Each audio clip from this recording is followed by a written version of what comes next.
नमस्कार आंगनवाड़ी सेविका सहायिका मिनी बहनों, आप सभी को हमारे न्यूज़ चैनल में नमस्कार।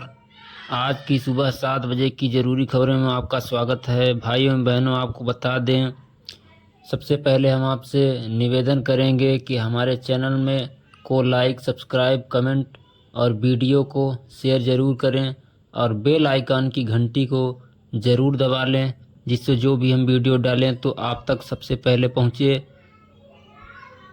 आज की खबर बता दें, ओपी बुनकर जी निदेशक हैं राजस्थान जयपुर से, जिन्होंने निदेशालय से पत्र जारी किया है। ईसीसी से रिलेटेड है राजस्थान जयपुर से, और आज पूरे देश की आंगनबाड़ी बहनों को ध्यान रखना है। आज आपका कार्यक्रम आयोजन होना है और यह त्रैमासिक सेक्टर बैठक के रूप में होगा। आपका क्षमता वर्धन के लिए यह किया जाएगा। बहुत ही ज़रूरी जानकारी है, ध्यान पूर्वक सुन लेना। इसके अलावा इस वीडियो में और भी जानकारियां हैं, तो अन्य राज्य की बहनें भी इस वीडियो को ज़रूर देखें और ज़रूरी खबरों को जान समझकर पूरा ध्यान से सुनना।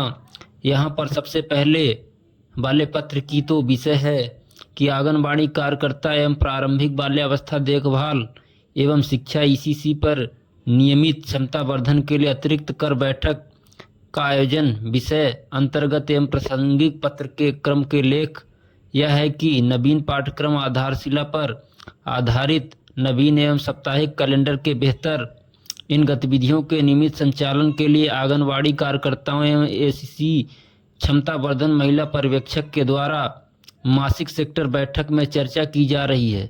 इस संबंध में ईसीसी कार्यप्रणाली इस समय लिया किया गया है कि आंगनबाड़ी कार्यक्रम क्षमता वर्धन किए जाने के लिए वर्ष में 4 त्रैमासिक अतिरिक्त सेक्टर बैठक का आयोजन किया जाएगा।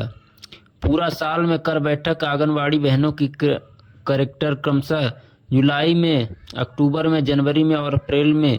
इस महीने की 15 तारीख को यदि अवकाश नहीं पड़ा तो फिर यदि पड़ गया तो 16 और या 17 को भी हो सकता है। आप देखिएगा, कल संभवतः चीज़ हो सकती है।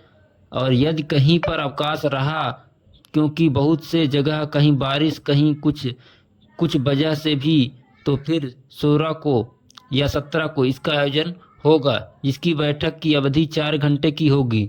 तो ध्यान रखना, अधिकारी संबंधित महिला पर्यवेक्षक सेक्टर तैयार करके उपलब्ध करवाई गई है। महिला पर्यवेक्षक सेक्टर में मासिक और सामग्री के रूप में इसका उपयोग करेंगे।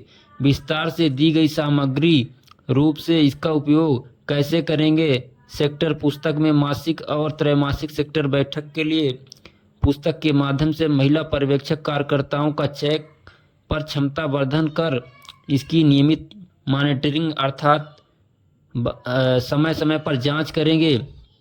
इस संबंध में आप अपने अधीनस्थ बाल विकास योजना अधिकारी, महिला पर और आंगनबाड़ी कार्यकर्ताओं को सूचित करके पालन सुनिश्चित करें।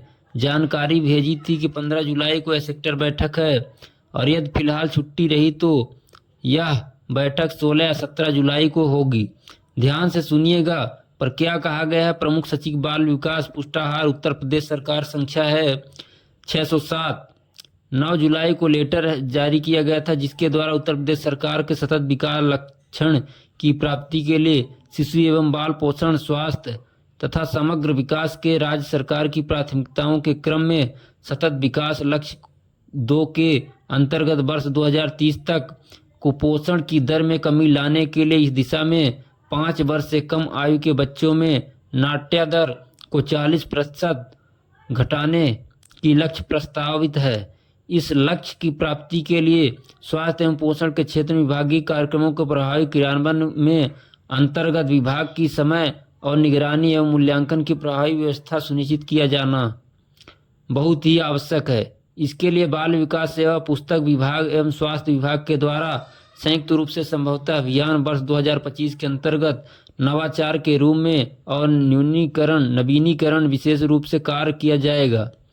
जनपद बदायूं यूपी में सबसे अधिक स्टंटिंग वाले शीर्षक आंगनबाड़ी केंद्रों की पहचान की गई है।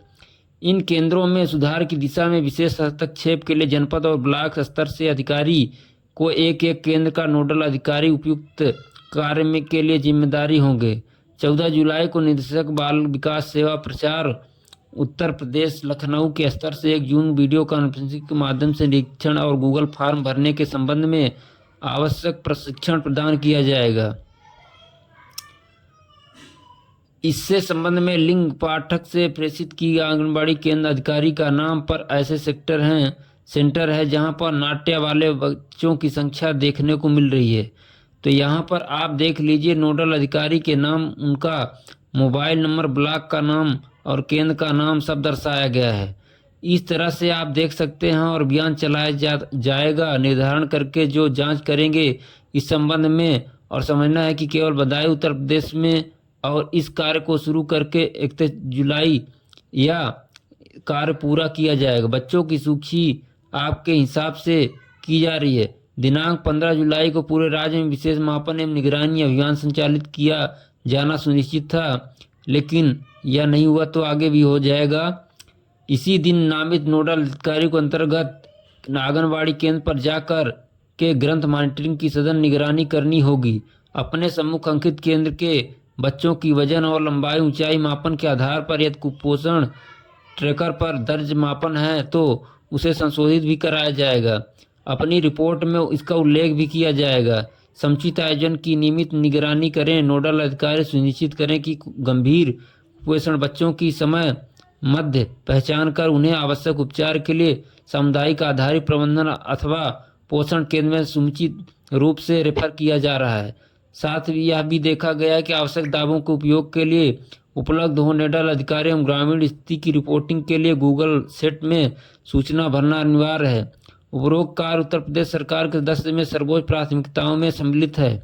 भ्रमण निरीक्षण के अनुसार करना सुनिश्चित करें। उपरोक्त कार्य की समीक्षा व्यवस्था में आयोजित जिला पोषण समिति की बैठक में आप सभी के साथ यह क्रिया किया जाए। तो जैसा कि आपने इस मामले में देखा कि यह मामला केवल इतना ही नहीं है कि अधिकारी जो नोडल अधिकारी बनाए गए हैं यह आपके वहां आएंगे और बच्चों का अपने सामने वजन, लंबाई, ऊंचाई मापेंगे। सिर्फ इतना ही मत समझ करके चलना, क्योंकि यदि कोई भी कार्यकर्ता ऐसे ही फर्जी तरीके से वजन, लंबाई भर दी है, उनमें मौजूदा समय बच्चों के लिए वजन, ऊंचाई, लंबाई में काफ़ी अंतर मिलेगा।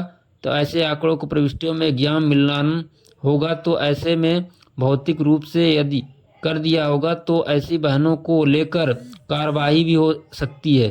तो इसलिए हम आपसे अनुरोध करेंगे कभी भी इस तरीके की गलतियां न करें। जो सही है, बच्चे कुपोषित हैं उनको उसी तरीके से भरें, जो सही है उनका सही भरा जाए, ताकि आप पर कोई कार्रवाई ना हो। जैसे त्रुटियां होती उस पर प्रसिद्ध भी किया जाएगा। तो यहाँ पर आप देखने की जो भी होगा आने वाले समय में भी जब यहाँ कार्रवाइयाँ हो तो वहाँ पर गलत वजन जिन्होंने भरा होगा तो गलत, तो ऐसे लोगों को भी कहीं पर कार्रवाई हो सकती है। इसलिए आप लोग ऐसा काम ना करें। आप लोग हमेशा अच्छे कार्य करें।